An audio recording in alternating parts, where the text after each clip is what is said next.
Hello and welcome to the Listening Post's unboxing channel on YouTube. Today I'm unboxing the brand new and brilliant Audiolab D7 desktop DAC. Now this is a lot more than just a DAC. In fact, realistically it's a DAC and headphone amplifier all built into one.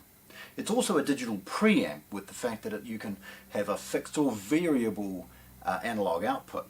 But anyway, look, loosely the D7 is based around Audiolab 7000A integrated amplifier, where they produced a smart amplifier. In fact, look, there's its unboxing video. Now the 7000A has USB input, digital inputs, all of those types of things as a DAC and Bluetooth, and then an excellent sort of 50-60 watt amplifier on board. Well, for those that need just a really good DAC or maybe a really good headphone amplifier, this is sitting brilliantly in that space. It's really, really affordable. In fact, probably cheap would be a better word, yet the quality is absolutely stunning. It features an ESS DAC, 24-bit 192K on its traditional digital ins, and then it will support DSD 512 and the very high resolution PCM files via the USB input. So it's stunning. Laptop, DAC, headphones if you wanted to, or CD transport into this DAC out to a traditional stereo system, or even use it as a modest preamp in a pre-power combination. Nevertheless, let's have a look. Okay, this is a small product. The box is small as well. It's got screen printing and line drawing on the top, alluding to what's inside, and obviously the Audiolab D7. On one side it has the scannable information associated with the model and serial number, along with an implication of its colour, and today it's black. On one edge we've got a screen printing associated with some of the things that this is capable of. It's room ready, it has Bluetooth, in fact I think it's Bluetooth 5.1 or one of the advanced aptX standards, so it will actually stream via Bluetooth CD quality if your source is capable of it. MQA, it'll do a proper unfold of those things, and DSD audio as well. Okay, more screen printing along the model. Okay, now the box itself is just held closed by a cardboard folded flap. There's no tape or anything to slice open. Getting into it, very, very straightforward, and we see one of Audiolab's really, really comprehensive user manuals. It speaks about all of the inputs. It's got a bit of a quick start at the front, and then it dives into some of the menu settings. Again, you can change the filter on the digital inputs, you can change the fixed or variable output on the line level, look at all sorts of things, in fact balance, all you name it. Now again, because it's loosely based around that 7000 amp, those that are familiar with it will understand what we're about to see as well. Pretty cool nonetheless. There's a desiccant bag, a couple of those, and then the unit's remote control. Now the remote is much smaller than the one supplied with the traditional Audiolab products. Again, part of the, I guess, size and form factor. It's not a traditional big unit, so we have a smaller but pretty useful remote control. It's got your traditional on-offs, mutes, volume up and down, and you can directly select the inputs via some of the buttons, cycling through the digital and the USBs, etc. There's a couple of Panasonic branded AAA batteries. There's a New Zealand power adapter, sort of the plug point. Get to that in a second, because there's the power adapter. It's running 12 volt 1 amp, and that simply clips in. Easy as that. And you've got yourself your power adapter as well. There's a piece of closed cell foam on the top of the unit to protect it, and then lifting it out we get to see that sort of form factor for the first time. The closed cell foam is cut to support the product in transit and stop it from wobbling around as well. There's nothing else in the box.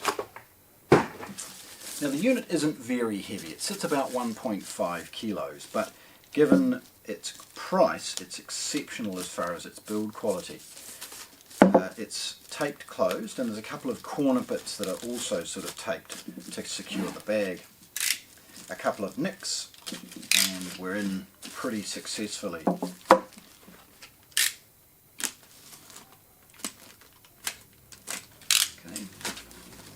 Sliding it out, and again we get to see the form factor for the first time.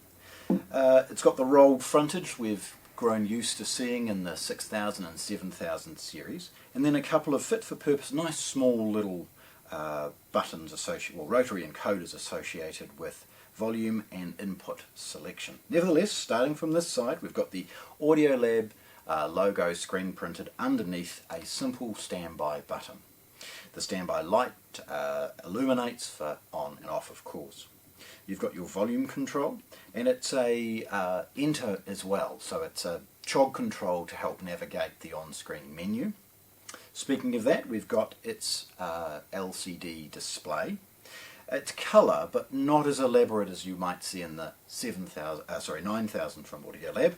And then we've got a selector rotary encoder as well. Then a 6.35mm or 1/4 inch headphone jack. It's stereo. Tilting it forward again, you get to see its form factor from a depth, and on its side you can see it's not very big. It's got nice little rubber feet on the bottom and an emulation of the model number and a few of the other standards it follows. It doesn't wobble around, although it's not a rubber foot, it's sort of a soft plastic. Now it's at the back, you get to see just how feature rich it is for its price. Starting at the boring bits, we've got that 12-volt input, and directly above it the asynchronous USB. Now again, that's the one you'd use for the very, very high resolution DSD files. Beside those, we've got two traditional coaxial digital inputs and two traditional optical digital inputs, and those are selected via the front control and the remote. Beneath those we've got trigger outs. Now these can be programmed, and you've got them separately labelled A and B. Now they're 12-volt triggers, enabling this to turn on another device. So it could be a power amp, as I implied, or it could be another product like perhaps a CD player or perhaps an integrated amplifier of a lesser quality. So it can turn on elements of it depending on the inputs that you select, and again these are programmable. There's a rear USB. Now this is traditionally for providing a 5-volt and perhaps for servicing and software updating. This isn't a source from a USB side of things. That's going to be streamed to it. We see then the fact that Audiolab have invested in a series of outputs as well. You've got an RCA or single-ended output, and then a set of balanced outputs, clearly marked left and right. Now the signal to noise ratio on this is utterly exceptional given its price. Via RCA it's 115 dB, and via the single-ended it's 117 dB. Now that's silent. If you think about professional and broadcast studios, their threshold is about 80 dB. Anything above that is magnificent. Well, this one runs even significantly quieter than some of the professional tolerances for recording studios. And this thing is on your desktop.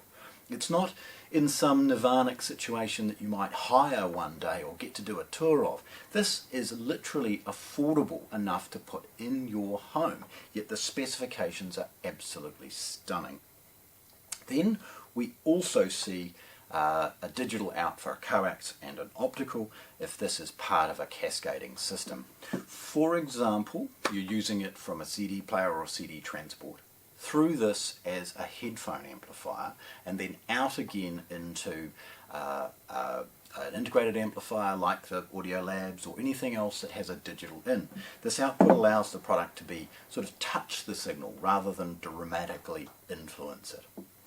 As I implied, it does MQA, it does a proper it's an MQA renderer. The DACs are 24 bit 192 on the coax inputs, obviously much more on the others. Again, it does the DSD. The ESS DACs, as I also implied. And look, for those that are looking for that next level, hang around or look around for our up and coming unboxing video on the bigger D9. So there we have it.